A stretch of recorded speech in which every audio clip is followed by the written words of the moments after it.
Hello students, अभी हम लोग क्वेश्चन नंबर 7 सॉल्व करेंगे। क्वेश्चन नंबर 7 में क्या दिया हुआ है? The following is a data of pocket expenditure per week of 50 students in a class.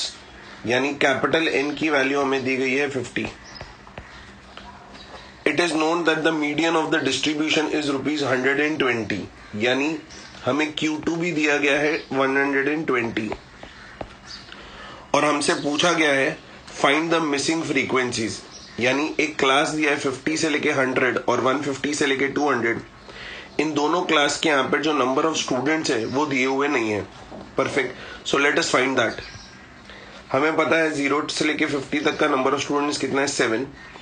50 से लेके 100 तक को हम लोग ले लेंगे A। 150 से लेके 200 तक हम लोग उसको ले लेंगे B। अभी हम लोग क्या फाइंड आउट करेंगे? Cumulative frequency less than. तो 7 का तो पहले 7 ही रह जाएगा। 50 to 100 का क्या हो जाएगा? 7 प्लस A। 100 से लेके 150 तक का क्या हो जाएगा?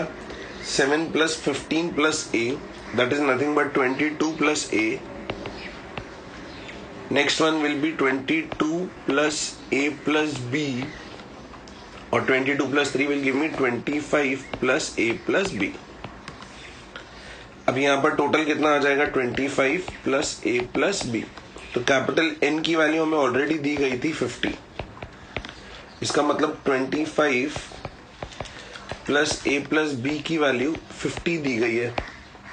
तो A प्लस B की वैल्यू कितनी हो जाएगी? 50 में से 25 चला जाएगा तो A प्लस B की वैल्यू हो जाएगी 25। परफेक्ट। अभी मुझे क्या फाइंड आउट करना है? हमें ऑलरेडी Q2 दिया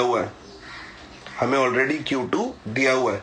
बराबर है। हमें N की वैल्यू भी पता है।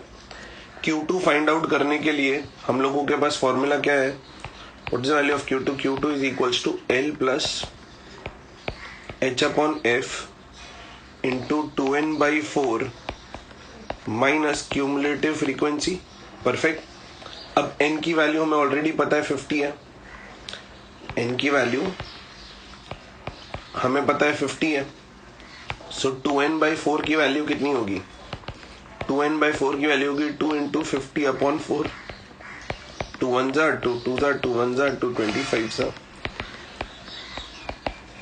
परफेक्ट। तो हमें ऐसा क्लास ढूंढना है which is just greater than. अच्छा, एक्चुअली हमें Q2 ऑलरेडी दिया हुआ है। Q2 की वैल्यू क्या दी गई है? 120। तो 120 किसके और किसके बीच में लाई करेगा? 100 और 150 के बीच में ही लाई करेगा। इसका मतलब जो हमारा Q2 का क्लास है वो क्या होगा? 100 से लेके 150। Q2 हमें ऑलरेडी दिया हुआ है 120। तो Q2 क्लास जो होगा वो ऐसा नंबर होगा जो जहां पर ये लाई करता है, 120 लाई करता है। तो कौन से क्लास में 120 लाई करेगा? 100 से लेके 150। मतलब L की वैल्यू हमें कितनी मिल गई? 100। L की वैल्यू हमें मिल गई 100। H की वैल्यू कितनी है? पिछले एग्जांपल में भी मैंने आपको बताया था हाइट ऑफ अ क्लास होता है। तो 100 मतलब 150 में से 100 माइनस कर देंगे तो हाइट की वैल्यू हो जाएगी 50। बराबर है। फ्रीक्वेंसी, करस्पॉन्डिंग फ्रीक्वेंसी होती है क्लास की। तो अगर हम ध्यान दें तो करस्पॉन्डिंग फ्रीक्वेंसी क्या है क्लास की? 15। F की वैल्यू है 15। 2n/4 की वैल्यू है 25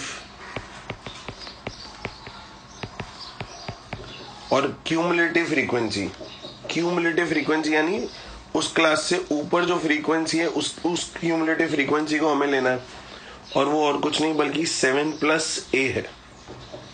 7 प्लस A है। तो cumulative frequency is equal to 7 plus A। बराबर है। So let us substitute in the formula. Let us see हमें क्या आंसर मिलता है? Q2 is equals to L plus H/F 2n/4 minus cumulative frequency. Q2 की value already दी गई है 120। L की वैल्यू पता है हमें 100 है। H की वैल्यू हमें पता है 50 है। फ्रीक्वेंसी की वैल्यू 15 है। 2n/4 की वैल्यू 25 है और क्यूमुलेटिव फ्रीक्वेंसी की वैल्यू क्या है? 7 प्लस A। बराबर है. So it's 120 is equal to 100. 50 को 15 से डिवाइड कर लेंगे तो कितना मिलेगा? 10 ज़ा 3 ज़ा. So it is 10/3. 25 minus 7 minus a आ जाएगा यहाँ पे.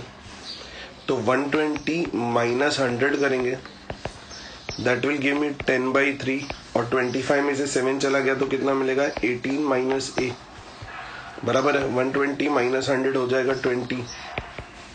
ये हो जाएगा 10/3 इंटू 18 माइनस a. ये जीरो कैंसिल. यहाँ पर आ जाएगा 3 2 ज़ा 6. 6 is equal to 18 minus a. तो a की वैल्यू कितनी मिल जाएगी मेरे को? 18 में से 6 चला गया. 18 में से 6 गया, कितना बचा? 12. अभी जो हम लोगों को a प्लस बी की वैल्यू मिली थी 25, हमें ऑलरेडी एक इक्वेशन मिला था a plus B is equal to 25 ऊपर. I'll substitute a is equal to 12 in the above equation. हमें क्या मिलेगा? 12 plus b is equal to 25. b is equal to 25 minus 12. तो b is equals to what? 13. Therefore 12 and 13 are the missing frequencies